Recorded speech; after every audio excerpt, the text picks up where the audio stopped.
Mangungutang muna kami kasi parang kulang na yung pera namin. Kuya, palista?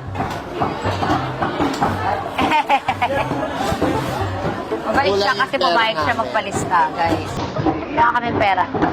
Tiempo, pang-ihaw. Here, Mama Dodong with me. Mamamalengke kami, guys. Shopping kami. Shop.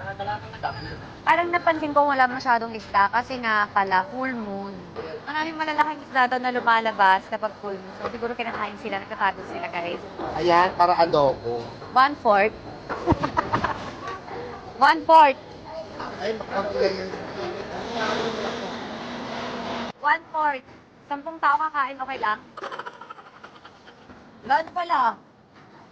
1 kilo, kuya. Lahat ay pera mo. Kasi isang hiwa lang. Isang ano lang tayo, shrimp.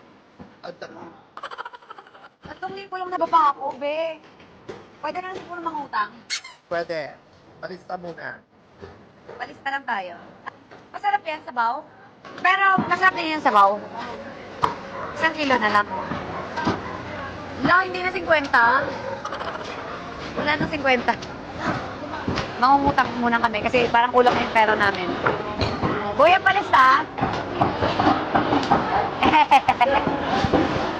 Mabait siya kasi babayad siya magpalista, guys. Kaya kami pera. Tiempo, pang-ihaw. Salamat, kuya.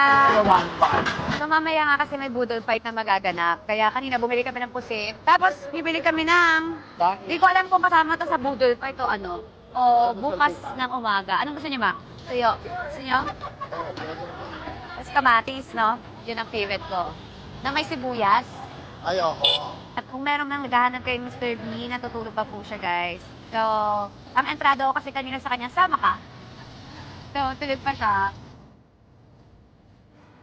Ika, ate. Ayan, oo. Kamote, di tayo. Yan.